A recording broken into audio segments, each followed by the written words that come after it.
Hello and welcome back to the Crime Reel. Many of you are regular listeners of my channel and I love the community that we have created here. I receive lots of emails and comments each week saying how you really love the style of the channel and also how respectful my narrations are to all involved in the crimes that I cover. After several years, the Crime Reel was getting very close to that elusive 100,000 subscribers, and I was wondering if I could ask you a small favour. Please could you help me get those extra couple of thousand subs in any way that you can? Like, share, comment, tell your friends, do a Facebook post, whatever you can to help, it would be really gratefully appreciated. I always try to avoid sensationalising any aspects of the crime and research deeply to ensure that I give as accurate and as fair an account of events as possible, which is why I found this week's crime particularly interesting. The crime itself, a horrific murder about which there seemed to be very little information available either online or in the press.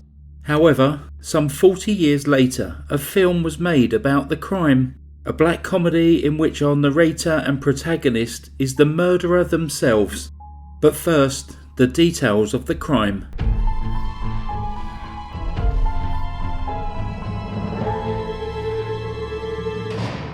46-year-old Alfred Benning married his second wife, 43-year-old Elizabeth, in 1957. It was also Elizabeth's second marriage, and at least at first, seemed to be a happy one for them both. They lived together in Standen Street, a residential street near the Karori Cemetery on the outskirts of Wellington, New Zealand. Alfred was a quiet, unassuming man who worked as an SPCA, Society for the Prevention of Cruelty to Animals, inspector prior to his retirement. Elizabeth was an upstanding religious woman who was involved with the Karori Presbyterian Church. Over the years, their relationship declined to such a point where the couple lived separate lives and barely spoke. The house was pretty much divided into two halves so the pair could avoid each other as much as possible.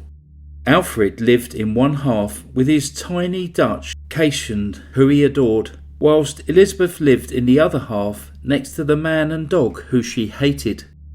By 1977, Elizabeth had instructed a lawyer who was pursuing Alfred for joint ownership of their house in Standen Street, and also to gain a greater weekly allowance for Elizabeth. It was in the summer of that year that Elizabeth had expressed concern to her friends that her husband was up to something and that they might not see her again. Now retired from his job as an SPCA inspector, Alfred had another job where he euthanized animals in the basement of his home and had made a sort of gas chamber under their house. Elizabeth was frightened that he may put her in it. By the September of 1977, Elizabeth had gone to Canada to help her sister who had been involved in a serious car accident. At least that was the story that Alfred told. Meanwhile, Alfred carried on with his life.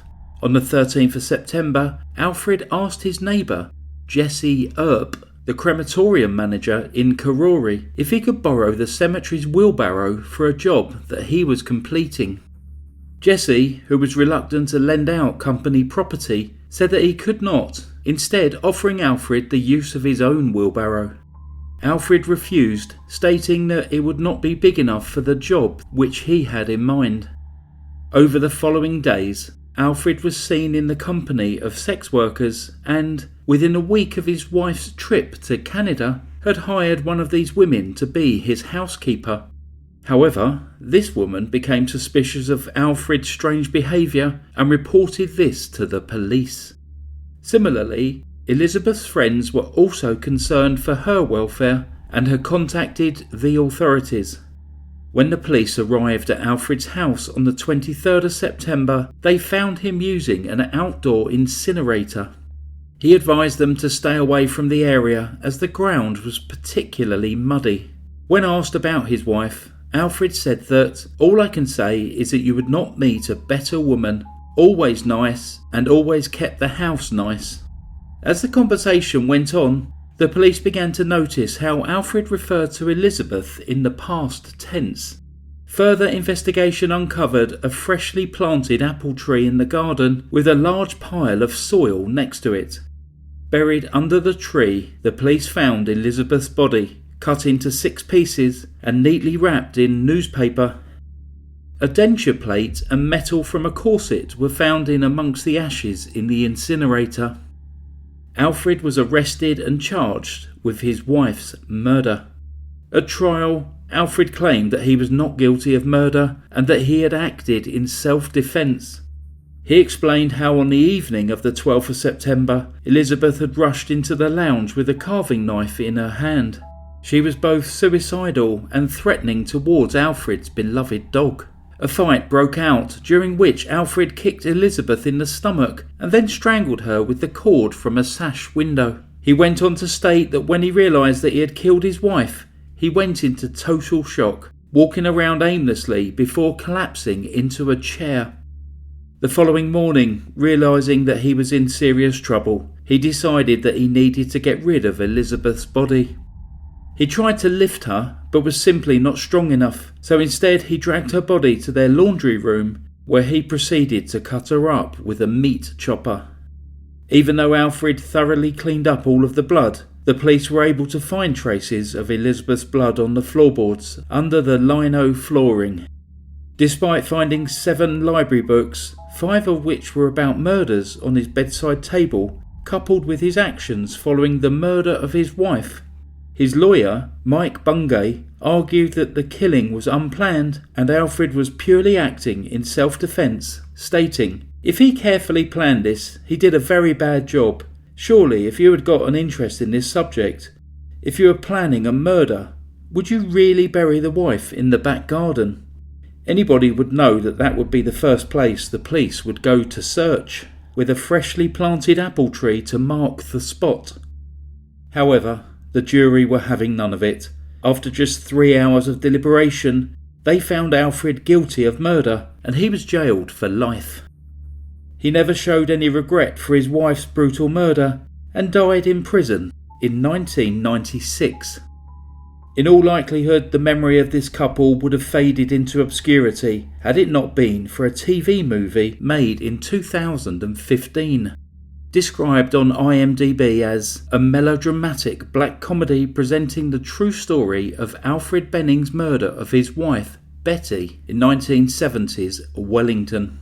The film follows a passive-aggressive man, Simon O'Connor, spiralling towards psychosis as his emotionally abusive wife, Geraldine Brophy, threatens to cast his beloved dog out of the house. It has an IMDb rating of 6.5 out of 10 and 4.5 stars on Amazon Prime. I've watched this film, and whilst I did enjoy many elements of the dark humour contained in it, it did leave me with some pertinent questions. At what point is it okay to turn a true-life murder into a comedy? Always? After a certain amount of time has passed? Or never? Should a film, even a comedy, intentionally evoke sympathy for a real-life murderer and portray the victim as someone who was so annoying that she basically had it coming?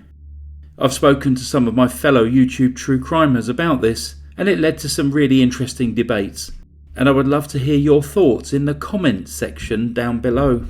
That concludes today's story. Thanks very much for listening to The Crime Reel. Stay safe. Goodbye. Psst, if you're looking to watch this TV film, I watched this on STV Player, but I also believe it may be on Freevee as well. Goodbye.